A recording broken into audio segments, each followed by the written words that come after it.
tatay ka eh. Nire-respeto ka niya as a father. Bigay mo naman sa kanya yung pagiging anak niya. Please lang. Okay? So, ano masasabi mo sa asawa mo naman? Sa masasabi ko po sa kanya, I love you at napakabuting asawa. Tahimik po yan. Salamat I love you. pa. I love you. Sa inyong mga anak, Kuya Gary.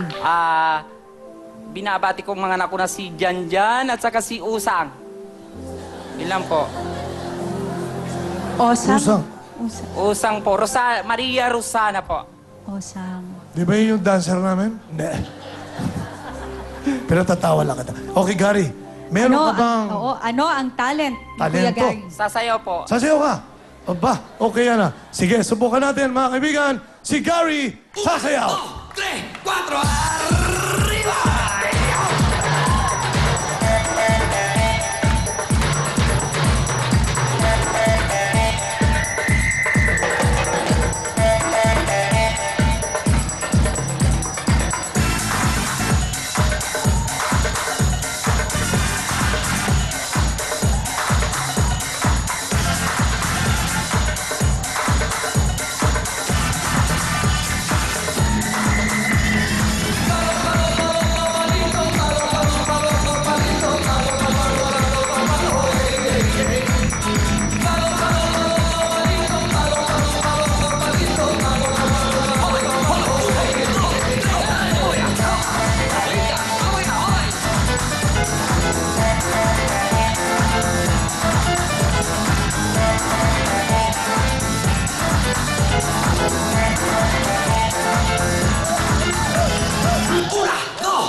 Very good! Okay, Gary!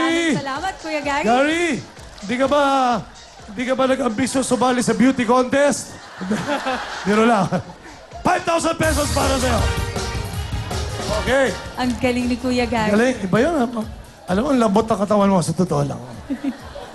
Siyempre, Rico, welcome naman din natin. Ngayong gabi, ang kasama pa natin isa sa ating mga talented factory workers, si Jao. Jao! Jao! Palakpakan natin si Jao. Magandang Palakpakan gabi po. natin. Maganda po si Rico at saka Ma'am Shalani. Okay. For the first time, nakita po kita ng personal po. Naku, Ano ang hello. tsura? Hindi ko po masabi baka magalit yung misis ko po. Okay lang. Di ba? Ilan taon na ba si Jao? 33 na po. 33. Ilan Opo. taon ka nang nagtatrabaho sa factory? Bali, almost 11 years na po akong palipat-lipat ng company po, ma'am. And itong huli po, bali, temporary lang po ako sa pinapasukan ko po na garments company po sa Rosario, Cavite po sa IPSA po. Bilang, yung mananabas po ako. Mananabas pa. Apo. Parang manananggal, gano'n. Parang Hindi po. manananggal. Hindi. Yung Yung cutter po, cutter po. yung malalaki. Yun, cutter. Parang yung sa mga laging, ano? Apo. Ah, ganon. Tinatapos ko po yung tela ng body ng... Tela. Apo, tela po. Tapos minsan po, kumakanta po rin po ako sa Factory. Sa labas po, sa labas. Kumakanta ka rin sa labas. Yun ang sideline mo. Opo. Diba? Ano pa? Yun nga po, nakakanta ko. Pag may mga namatay po, tinatawag po nila ako.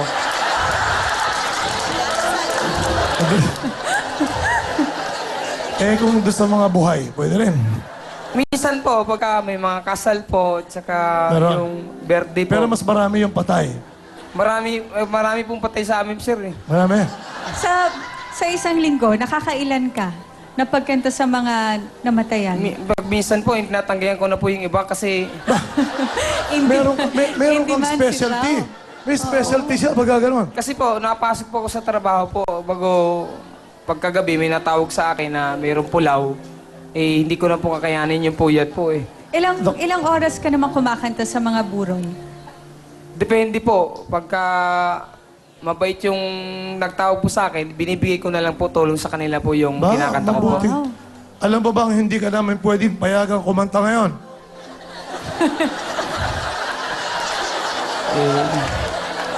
Alam mo na kung bakit?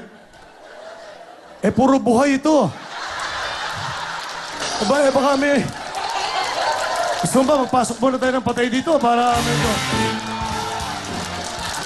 Hindi, okay lang. Sige. Hindi, ibang klase yun, ha? Ngayon lang ako nakakita ng talagang overbook ka sa... Totoo po yan. Talaga, Kuya Rico. naniniwala ako sa'yo. Overbook. Pero iniisip ko, bakit gano'ng kalakas ang dating mo ron sa mga patay, pinag-aagawan ka? Kasi po sa amin po, kilala po ako kumakanta po talaga sa patay. Bali yung mga... Mga fans mo patay din? Hindi po. Hindi, mga buhay. Okay. O sige. So, ay, maganda yan. Alam mo, kung ako sa'yo, huwag ka na magtrabaho dun sa sewing. Opo. Ipopromote ka namin nila, Ma'am Shelani at ni Willie, na international Singer of the Dead. Ayan. Di ba? Alam mo, parang alam mo, talent yan eh. Ako nag-umpisa, ako rin, kumakanta ako sa patay nung araw. Sa totoo lang. Ganyan ka din nagsimula, Rico? Oo, magka may mga kaibigan ako, ganun. Mga patay. Ang Pero totoo mas po gusto ko sa buhay. Ang totoo po niyan, Kuya Rico, mula po ng bata, idol po kita. Aba, maganda yung ginagawa mo yan. Maganda yung ginagawa mo yan. May test. Sa lupa. Kinakanta ko po yun, Kuya Rico po. Ganun mo. Tsaka yung hindi kita. Yun po, kinakanta ko sa patay din po yun. Yung po malimit po, pinapakanta po sa akin pag may patay po eh. So, meron din palang most requested song. Meron naman. Ewan ko po, basta yun lagi po lang pinapakanta nila sa akin eh. Yun daw yung Yun doon ang bagay po pinaka... eh, bagay. Saan ka man, naroroon sinta. Di ba? Minsan, pinapakanta, pati po yung kanta naalala ko po si FAG po. Ano ang pinaka-requested na kanta, pare? Sa patay? Yung Martin Rivera, at saka yun pong Ano yung sinabi kay niyo Martin? po. Ano yung kay Martin? Kahit isang saglit po. Ah, Yun daw ang gusto sa patay po eh. gusto sa patay yan. Sabi sa'yo, meron din most requested song. Hindi ba pwede rin yung parang... Hindi ba pwede yung may isang kantebo yun? Macho, guapito. Hindi, hindi pwede. Okay, maganda. Ipakilala mo yung misis mo. Saan mo nakilala Gusto ko siya sa patay? Hindi po. Bali, yung misis ko po katext ko lang po yan dati. Ka-text mo lang? Apo. Textmates sila dati. Doon sila nagsimula. Pakilala mo muna sa atin, Rao. Ipinapakilala ko mo sa buong Pilipinas at sa mga kamag-anak niya, sa mga kamag-anak ko, ang aking pinamagandang asawa, si Ming. Ming! Wow, maganda si Ming. Okay, message mo sa kanya. Hindi, yun na muna. Ming, kumusta? Mabuti po. Paano kayo nagkakilala sa text? Text Sa kayo? text po. Sino una nag-text? Siya o ikaw? Ako po, kasi nangangailangan po kami ng singer dati. Sa patay na naman. Swerte sa iyo yung patay, ha? Sabi ko sa'yo, ha? O tapos, Best friend ho talaga ng kapatid ko yan. Tapos siya yung ini-endorse sa akin na may kilala daw siyang singer na magaling. Ngayon nagde-text ho kaming dalawa. Tapos inaano ko siya na mag-a-abroad kami. Ayaw ho niya kasi may mga ano pala. mga patay commitment. Busy ho siya lagi. Nung tinext mo ba siya dahil kailangan mo siya kumanta, nagpabayad ba si Zhao? Hindi po. Wow! Meron ka rin charity. Pare. O tapos, paano, ilan ang anak nyo? Isa po. Isa. Opo. Paano kayo nag-anak ng, ibig sabihin, sa text di ba? Opo. Nung unang nagkita ho kami, mga sunod balik niya, hindi na ho ako inuwi ng bahay niya doon sa Makati. mabilis. Mabilis pala si Zhao. Opo. This time, hindi naman patay. Bumuhay ka, bumuhay. Okay.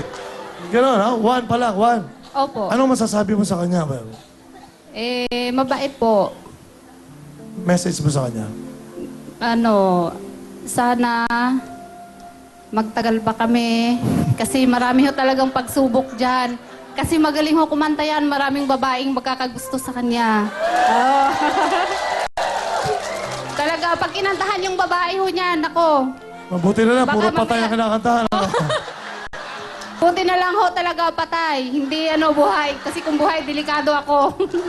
Joseph, ano ba? Wala namang ganyanan. Nako, mabubuko yan ngayon. Na, dati ba may nakita ka ng kasama niya? Meron po. Nako. Buhay o patay? Buhay. Buhay. Totoo ba yun, Diyaw? Bali po, palakaibigan lang po talaga ako, Kuya Rico. Palakaibigan lang po ako. Totoo, tol. Baka Siyempre, naman yung tinext mo rin na may vibrator, wala, ano?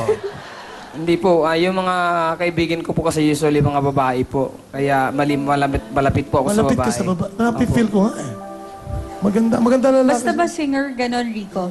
Basta ba singer malapit? Sa Madaming akin, habang hindi ako kumakanta, ini-stab ako eh. Pag kumanta ako, gumaganda lalaki ko. Sa totoo lang. Yun lang ang asset ko eh. Pero ito, may itsura siya. At gusto ko na siyang marinig actually. Pero ang message muna kay Meng, pare.